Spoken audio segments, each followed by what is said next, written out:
identifying information into the record, and then we'll start our interview process with you. We'll hear from the warden, and then we'll hear from the folks who've indicated they'd like to speak. And at the end, you'll be allowed to make a statement if you'd like to do so before we vote. Did you understand all that? Yes, ma'am. Ms. Harris, you're classified as a first felony offender. You're currently serving a 40-year sentence. You were sentenced in December 1997 for manslaughter in Madison Parish. You have parole eligibility August 10th, 2023, and good time date is November 25th, 2031. Does that information sound right to you? Yes, ma'am. Your case has been assigned to Mr. Roche. Would you answer his questions? Thank you, Madam Chairman. Yes, ma'am. Good morning, Ms. Harris. Good morning. Good. May I call you Ms. Cloud? Can you call me Miss Clara? Yes, sir. Ms. Cloud, you're currently 45 years old. You're first felony offender, and you served 25 and a half years on a 40-year sentence. Is that correct? Yes, sir. And you became eligible for parole due to Act 122 of the Louisiana State Legislature. Is that correct? Yes, sir. And I see where you've earned 465 days of good time. Yes, sir. So we'll talk about your programs a little later. And we'll talk about the 365 days that you lost in good time. Yes, sir.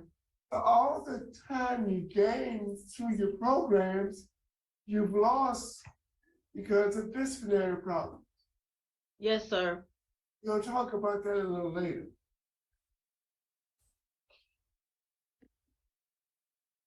The crime that you committed happened on November 13th, 1997. And you were arrested 8 days later, Yes, sir.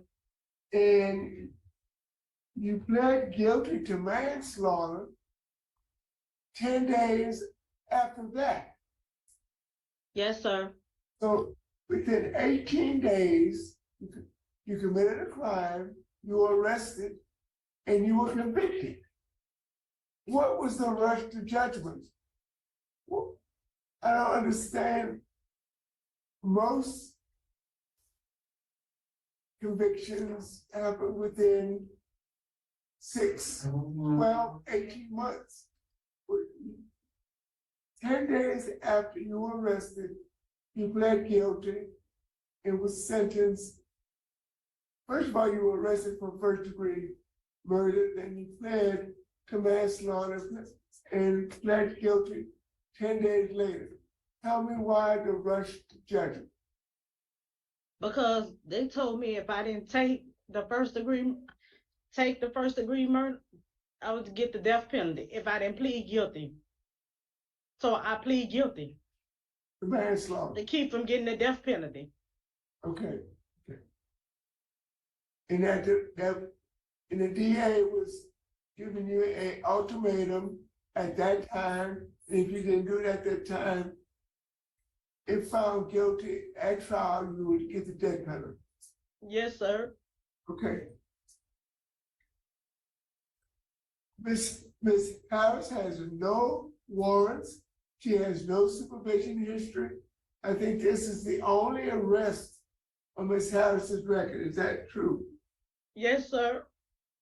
Our position in this case comes from law enforcement, Sheriff Sammy Bird.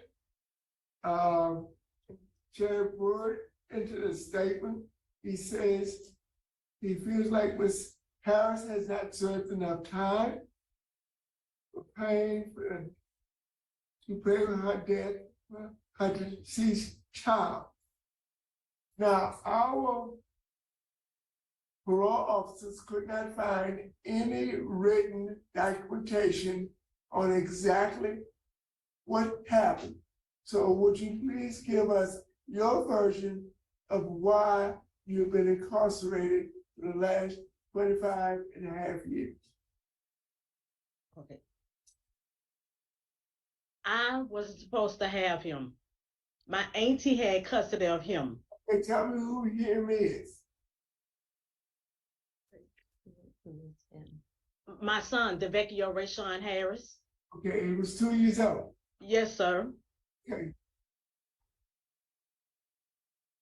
But tell me, I wasn't supposed to have him unless I was supervised with my aunt, with the social worker. But she called me to come get him to spend 2 days with me because I was off from work. I was working at Wendy's and I was off for 2 days. So I went and got him. okay, why did you have to be supervised with your 2-year-old? Because he was took from me when after I had him, like, I got pregnant at 16. I had him at 17. Like 2 months after I had him, he was taken away from me. Why? Because I had got in an altercation with one of my cousins, and she called the police and said that I slammed him in the seat, which it wasn't true. And they called the police and they took him to the hospital and checked him out, but wasn't nothing wrong with him. Okay, I understand. Continue. Sir, You can continue, I understand. so I went, hold on just a second. So I went and got him. He was already hurt. Something was wrong with him, but I couldn't, by me not being a mother, didn't know nothing about a child, I couldn't figure out what was wrong with him. Something was wrong with his leg. Okay. So when And you went to get your son from your aunt or his aunt, he seemed to be injured. When you went and picked him up, he seemed to be injured. yes, sir. Did you take him to the hospital? No, sir. Why? Because I was young and I didn't understand being a mother. I didn't understand nothing about a child. I was a child myself. Okay. So I didn't. So what happened to your son? What happened? Okay, I had anger issues, and I used to lash out a lot. So I had an argument with my boyfriend, and I hit him. I hit him with my open hand. I hit him in the chest and on the side and on the leg, but it wasn't intentional. I wasn't trying to hurt him. I just spanked him. Okay, and he went back to bed. I went back to bed. I got up. I went to get us something to eat. When I came back, we ate, and we played with the other children that was in the house. I was living with someone else. I was living with my boyfriend and his family. And he played, and then that evening when he woke up, he said he was hungry. When he get ready to eat, he always say he want to eat. That's how he say he like to eat a lot. And when he woke up, his mouth locked up on him. I didn't know what to do, so I panicked. I was shaking him. He was throwing up. And I called my aunt and I told Jeffrey, I say, something is wrong with him. He's not breathing and he's not talking.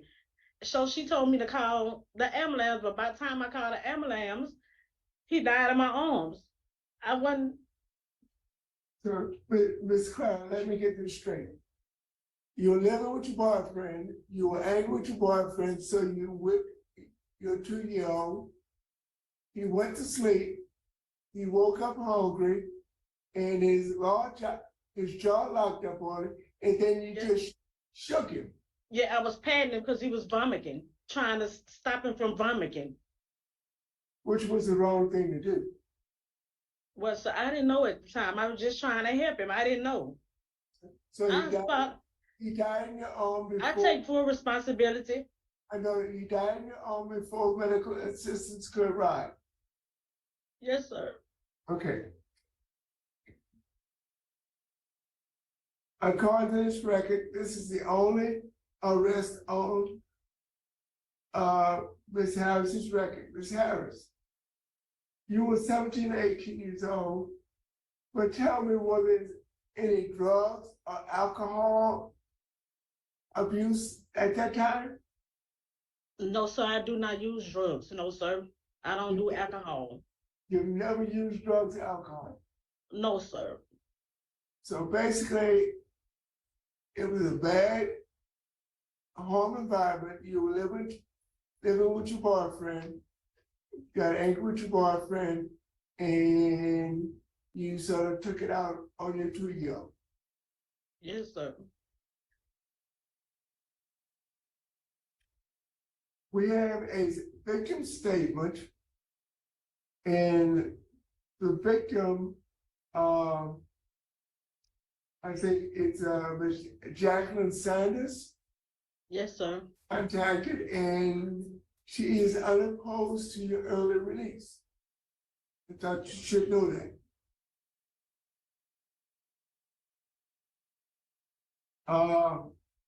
Tell me about the programs that you've completed.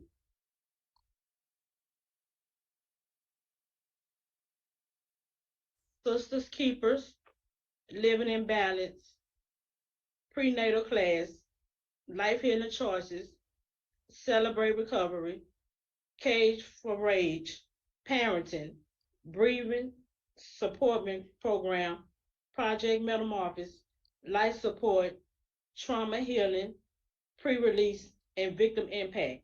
And I'm in school getting my GED. Okay, and you did the dyslexic program too, also. Yes, sir. They helped me get my GED online. Yes, sir. Okay, now, have you finished the victim impact training? I have one class left. Okay. And Warden Thomas, I do have a letter from Miss Christy McGovern saying that she's in the GED program and dyslexic, and she gave me the possibilities, but I'd like to see her continue working on that GED. Absolutely, Yeah. yes, sir. Because it will be a tremendous help at the age of 45 if she is released. Yes, sir.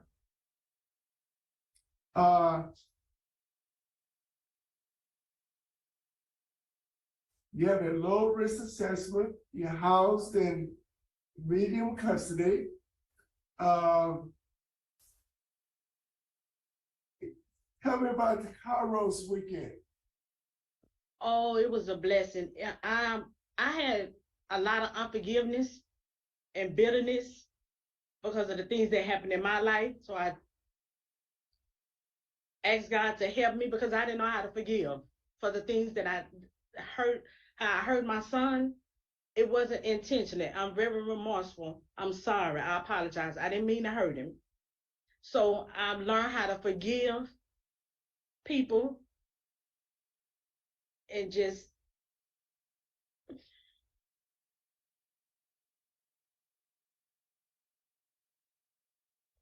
it just helped me how to forgive. Ms. Harris, I see that you have a great transition plan with Kingdom Recovery in West Monroe, Louisiana.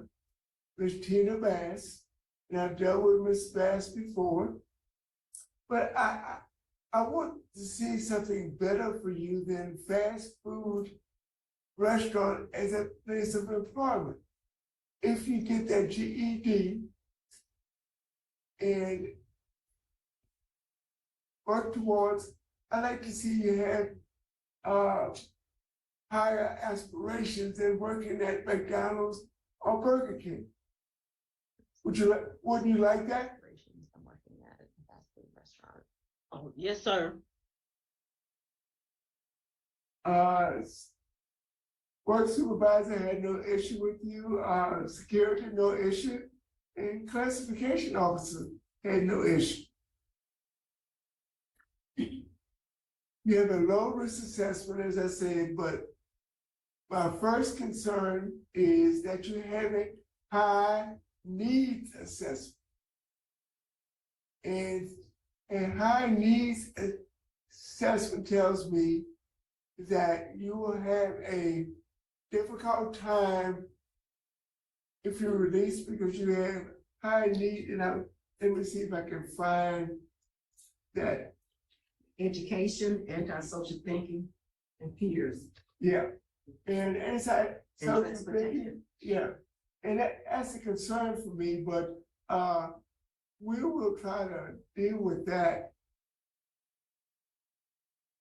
In my decision, 1 second, let me get back. Let's talk about your ACEs score.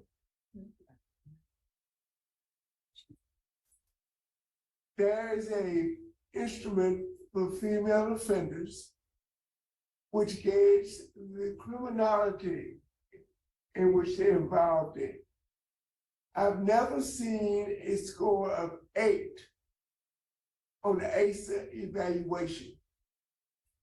That's 8 negative things that affected you as an adolescent that may be responsible for the criminality in which we see in you. So, what negative events, activities, or interactions did you have growing up that caused you to become angry? Molestation, abuse from different family members, and rape from my own family members. At a young age, a child being raped by a man. Your parents were separated or divorced. Yes, sir. You had people that drink and use drugs in the household. My mother didn't have custody of me. My mother lost custody of me. I was living with my grandmother. Okay. My grandmother raised me. And you had members of your household that was incarcerated. Yes, I had an uncle and a cousin. So, okay. All those negative things affected you as you were growing up. Yes, sir. How do you feel about those things now? What have you done in the last 25 years to correct those negative impacts it had on your early childhood? I have prayed and asked God to forgive me, and I'm no longer the same person that I was. I don't have anger issues as I used to have before. Okay. Ms. Clara, and I have to talk about this disciplinary record. You entered incarceration in what, 1997? Yes, sir. And your first write-up when you got to LCIW was in June of 1998, and it says threat to security. And that raised a red flag for me. And they write out the words, "You are a threat to security." What did you do when you first was incarcerated that caused them to think that you were a threat to security? When you were a threat to security, it was one of your first write-ups. Can you recall what it was for? Oh, because I made a statement that I no longer wanted to be there, so they said it was a threat. I wasn't supposed to say that. I had just first got my time. I had just arrived, and I made a statement. I was crying, and I said I didn't want to be here. And she said it was a threat, that I wasn't supposed to make a statement like that. I didn't know I had just came. I had just arrived. But I didn't know you couldn't say that. They say it's like an escape risk. Now, Ms. Clara, I'm gonna be very honest with you. You have well over 200 disciplinary write-ups and 25 years of incarceration. That's an average of 8 write-ups each year of incarceration. And I wouldn't be as worried about that if most of them were in your first 10 or 15 years. But you've had close to 40 write-ups in the last 10 years. The last 10 years of your incarceration. The last one was a very serious write-up, a 21E. And everybody here knows what a 21E is, so we don't have to talk about it. But it's a very serious write-up. Destruction of state property, aggravated disobedience. You said you controlled your anger. In 2018, you had a fight. 2018, you had 2 fights. 2017, fight. Contraband 2016. Defiance in 2015. You had a write-up every year except 2022 in the last 10 years. Yes, sir. So tell me why all the defiance? Sir, I didn't have no hope. I thought my parole, I wasn't expecting this parole date for the 2045. I thought my parole date was gonna be in 2031. I wasn't expecting this. So To be heard so- this early. So I didn't have no hope of going to the board at all. let me stop you.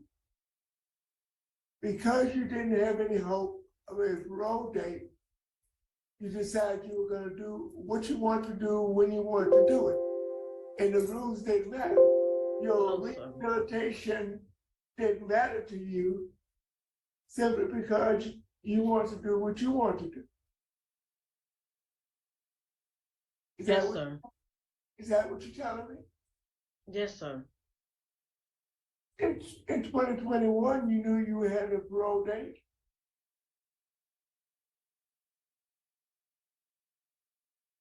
No, And sir, I just received my parole date. you knew you were gonna be eligible one day. Am I right? Yes, sir, but not this soon. I thought it was 2031. Yes, sir. So you just continue doing what you want to do regardless of the rules and regulations.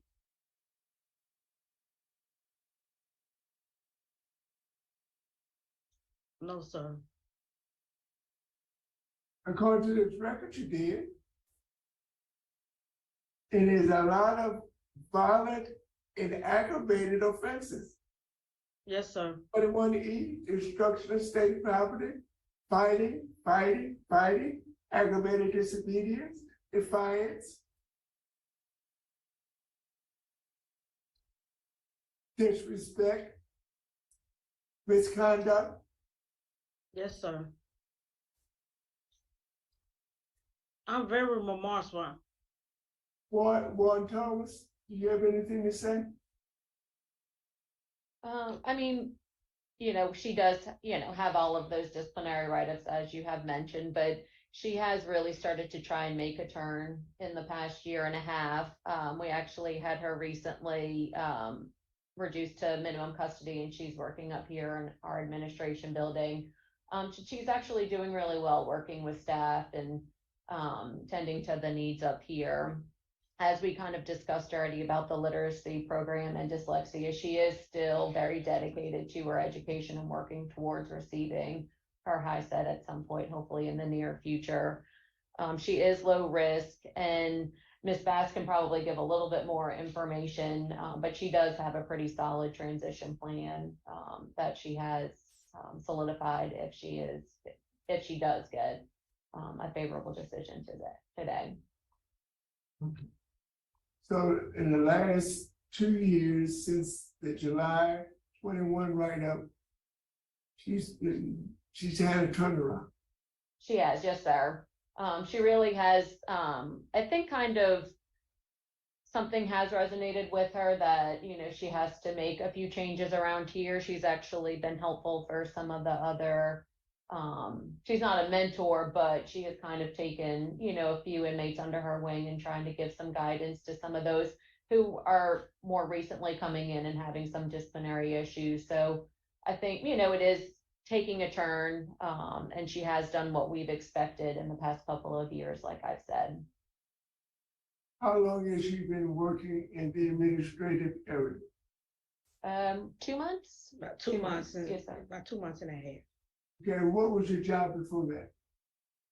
I was in housekeeping, and in a yard. And then I went to school. I was just going to school in the morning and not the evening, but now I go to school all day from 7 to 3. I'm in school all day. Now, in Ms. Bass's letter, say that you have a 1-year stay at Kingdom Recovery, but she said you can stay longer if you need. What is your permanent residency plan? Where do you plan to live on a permanent basis after Kingdom Recovery? What would be a permanent residence after Kingdom Recovery? Where would you like to go? Monroe, I'm gonna stay in Monroe, Louisiana. I'm gonna stay in Monroe With and who? finish getting my education and get me a job and go to church and just do everything possible that I can to stay out of trouble. Who you live with? Who will you live with? Me, You have your own home? I want, after I leave the transition house, I'm gonna have my own place. Okay, you have your own house? Yes, sir. Okay, I'm gonna work towards getting my money to have my own place. okay. Yes, sir. Madam Chairman? Thank you, Mr. Roche. Is there any comments from the guests at LCIW?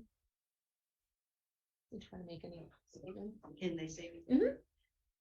It's hard to hear you, but I'm trusting you can hear me. I'm Carol Williamson, a volunteer chaplain. I have been at LCIW for 11 years, over 11 years. And I have spent some time with Clara, and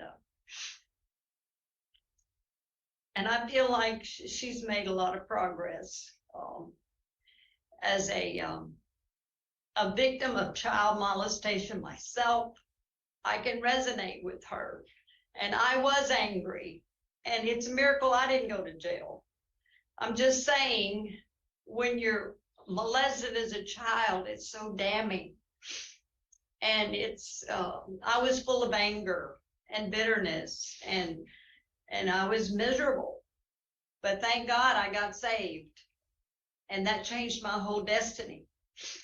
And when I got in church and I learned the Bible, and I can resonate with her about the forgiveness, because it was so hard for me to forgive my father who molested me.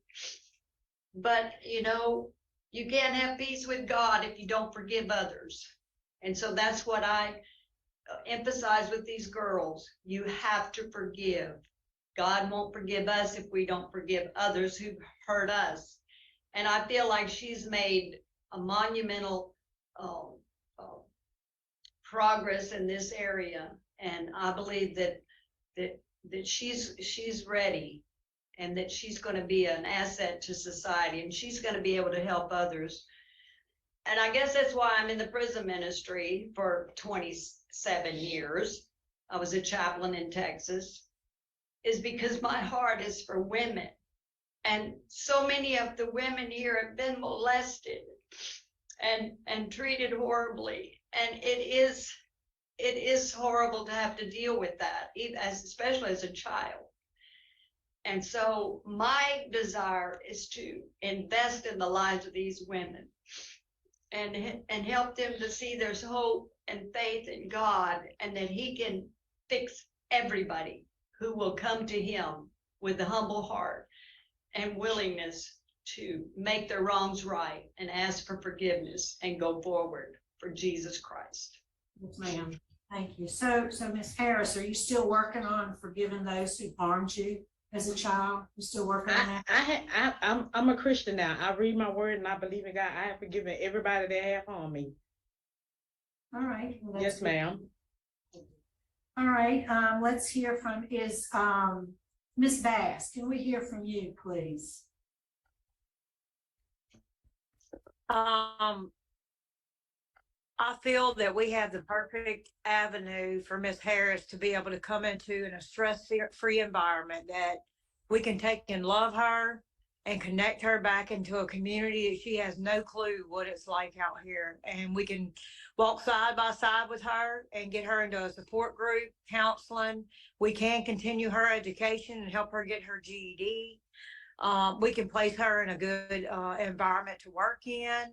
We do that, all the helping on budget and saving and preparing for her future as far as, teaching her, getting her in driving classes, teaching her how to drive, getting a driver's license, all the steps it takes towards getting her into her own environment in her own home one day.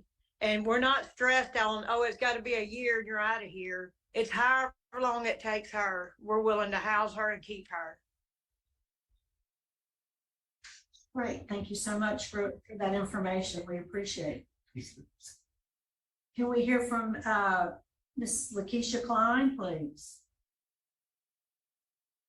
I feel like Clara is ready to come home. It's time. She's my big sister. She's been gone most of my life. And as our older siblings, I feel like she'll be a great role model in this family because it has been very hard since we lost our parents. I've talked to her over the years on the phone, and from what I see, she really has changed for the better. Because I'm a real hard sister, and I know I would tell her what's right from wrong. If I feel like it's wrong, I'm gonna tell her, and I feel like she's changed, and I think she'll be an asset to this outside world, to this society. We love her and we miss her, and we've been praying for her to come home. It's time for her to come home. I feel like she learned her lesson. I feel like she's learned her lesson. She's been there too long. It's time for her to come home. I'm ready. We ready to see her. We couldn't travel to St. Gabriel, but I know we'll be able to see her in Monroe. I'm proud of her with all of her education. And she'll be a great access to this society. She'll be a great access to this society. Please, y'all, let her come home. All right, well, thank you, ma'am. We appreciate it. And I have Mr. Nash. Are you with us? Is he with us? Okay. All right, Ms. Harris, is there a statement you'd like to make before we vote? Yes, ma'am, I do. I take full responsibilities for my actions. I'm very remorseful, and I apologize. The ripple effect that I caused on the victim, my family, and the community. All right, thank you, ma'am. Here to vote, Mr. Rochelle? Yes, Madam Chairman. Ms. Harris, Yes, sir. Warden Thomas can tell you that disciplinary write-ups causes me to deny more people that I'm a disciplinary. I like people who's gonna follow the rules, because follow the rules is a way that the staff and the ward can control the offenders.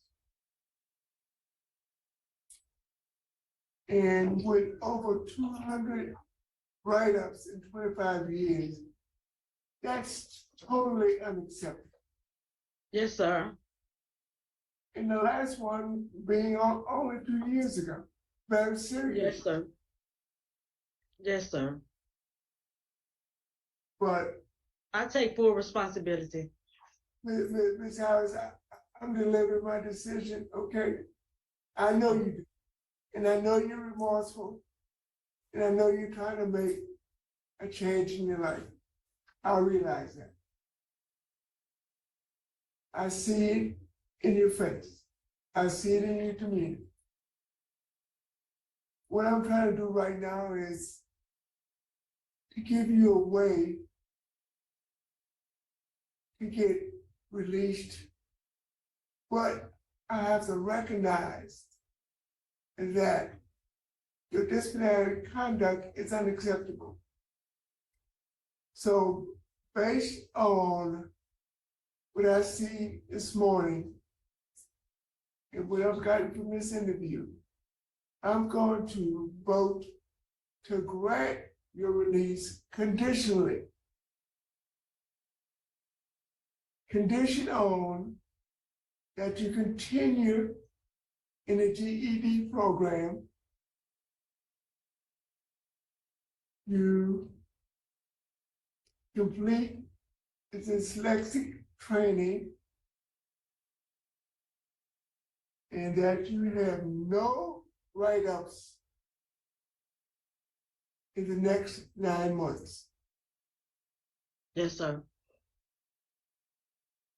Now, if Warden Thomas or Ms. McGovern see that you're not capable of earning that GED after 8.5 months, I'm going to waive that condition based on a letter of certification from Warden Thomas. You understanding me so far? Yes, sir. But I will not waive one single solid disciplinary write-up. If you get a disciplinary write-up, this will be revoked. Yes, sir. Warden Thomas, can you take care of that for me? Yes, sir. We're good. Mrs. Wise? Ms. Harris, I just want you to know I've been back and forth, back and forth, back and forth. Yes, ma'am. It hurt me that you didn't have any hope, but you had Kairos and you had other programs that you called out that you took, but you didn't see those programs had given you hope. And that was a concern for me. But when the chaplain spoke and she recognizes where you are, I want you to make that swing me a whole nother way. You still have work to do, and you will have a lifetime of work to do. And I'm glad to know that you've forgiven the people who harmed you. And that's all you can do is forgive them and walk forward. So my vote is to grant conditionally as well as to work on the high set. And stay in the transitional program to the transition program only. And that you enroll in general counseling about 8 months after release. Stay with the Yes, ma'am. counselor. She have a lot of stuff to unpack. Yes, ma'am. But that's my vote. All right, Ms. Harris, I agree with my colleagues. So my vote today is to grant conditionally. I won't repeat everything. I will send you a copy of it and the folks there can help explain it to you. So you got some work to do. Work hard. Good luck to you.